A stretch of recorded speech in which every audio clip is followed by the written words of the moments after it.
Yeah, it's getting very interesting. Third world countries are becoming very popular. These third world countries are on a lot of people's radar. They are looking for an alternative way to live, an alternative way to survive. They want to bring down their fixed costs. They want to live less expensive. They want to pay less taxes. They possibly want to own a house. They want to buy their own piece of real estate. And it's turning out to be in such a way that the only place that will enable you to do all those things is a third world country. Now, there's many options where you can go.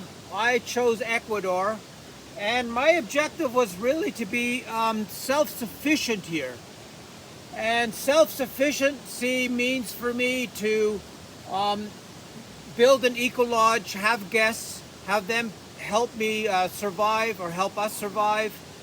It is about growing my own food, living healthier, all those things, and having less stress to make, $90,000 a year just to make ends meet.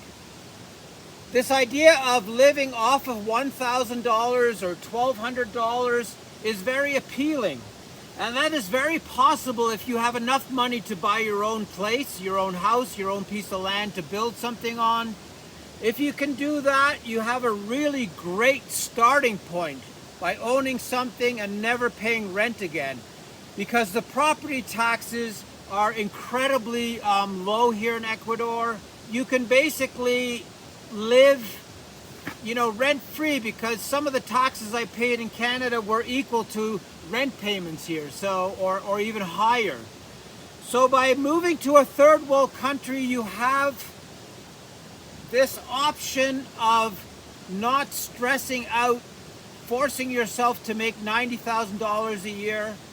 And then there's this really strong, dangerous circle. The more money you make, the more taxes you pay, and the more you spend on yourself, and everything is getting more expensive. To come out of a grocery store with $200 worth of groceries, it's probably 2 shopping bags now. Here it's very different. You go to the market and you can buy $20 worth of fruits and vegetables that you could never buy in North America, in northern North America. The quality of food is so much better. The weather doesn't require you to heat your house. Where I live, there's no need for air conditioning. So there's many advantages to living in a place where you have good weather for 365 days of the year. That weather saves you a lot of money as well by not having to spend any energy expenses on that. Is moving to a third world an option? And I would say it's very tricky.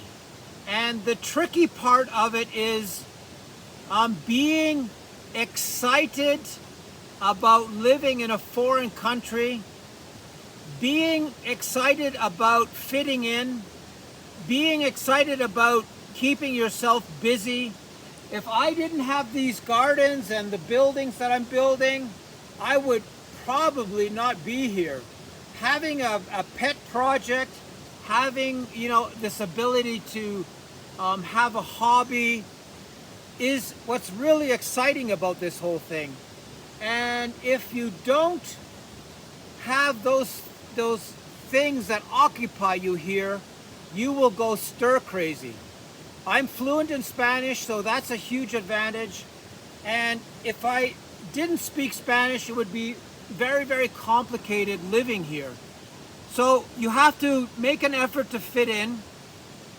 You have to make an effort to keep yourself really occupied. Like, you have to be busy here, otherwise you'll go stir crazy. If you're going to come here to live in an apartment, to live cheaply, forget about it. It's going to be really hard on your soul to survive that. And you have to be super applied here. You have to be involved in things. You have to do stuff. You have to keep yourself mentally busy. Otherwise, it's too hard to do it. saving money is one thing, but you also have to be happy on the other side, right? It's a tricky setup. If you're not busy, if you're not occupied, it's hard. That's basically what it boils down to. Now, I'll give you a couple of examples. A gallon of diesel is $1.70. A bag of cement is $7 US. 2 bags full of vegetables is $20 if you go to the open markets. So you can do extremely well here for $1,200 or $1,000. If there's 2 of you, then it's you can get away with $2,000. If you have to rent, it is a bit trickier. Renting here is not pleasant. The landlords here will constantly try to get more money out of you because you're an extranjero. They will tell you that their sister's going to move in and they want you out. And then if you offer them more money, you have a chance of staying. It's a very, very tricky race because there's a lot of demand here and there. I think it's less now, but it used to be in such a way that they would kick a foreigner out to get another foreigner back in within a couple of weeks. So owning, I know there's lots of videos, they say don't buy, whatever you do, don't buy, rent first, and all these things. You know what, if you can get a decent place for a really decent price, I think owning is a huge advantage, especially in countries where the landlords are quite abusive towards foreigners.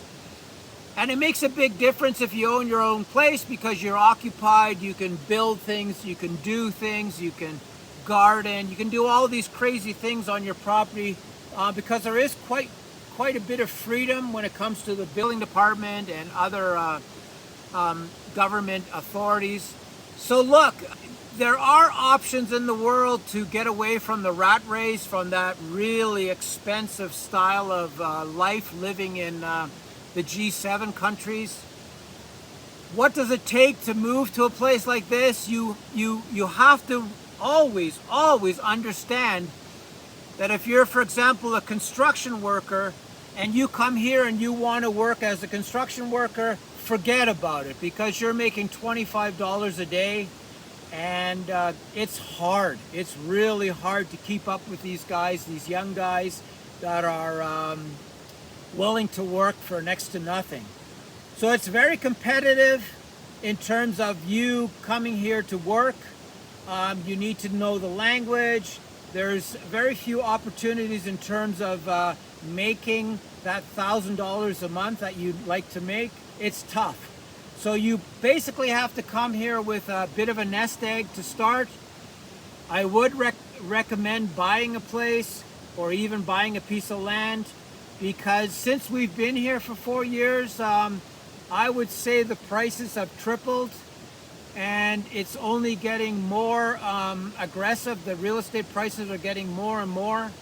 So it's like everywhere in the world, everything is getting expensive. Now getting to this idea of surviving here on $1,200, we're really fortunate to have this garden.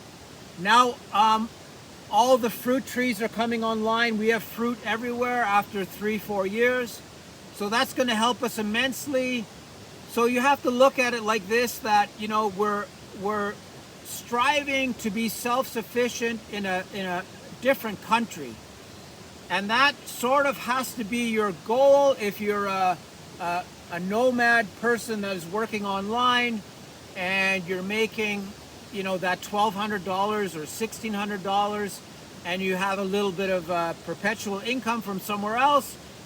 It's not that hard to survive here, and it's not unreasonable to think that you could own your own piece of real estate here. So are these third world countries a good option? I would say yes, but be prepared to be bored if you're not keeping yourself busy.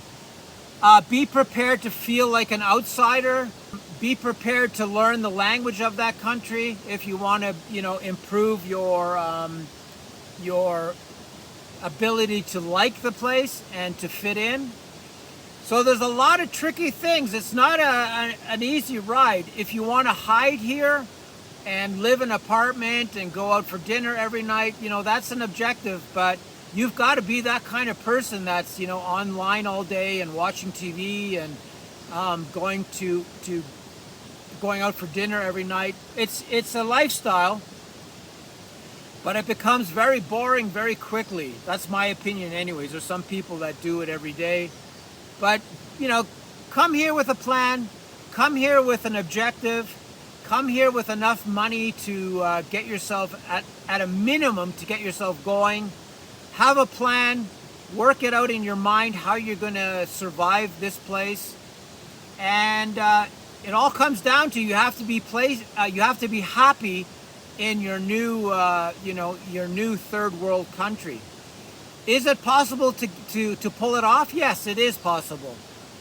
You have to be a very specific type of person. You have to be incredibly tolerant to survive the onslaught of oddities that you're going to encounter. You have to be very flexible. You have to be able to take some blows on the chin.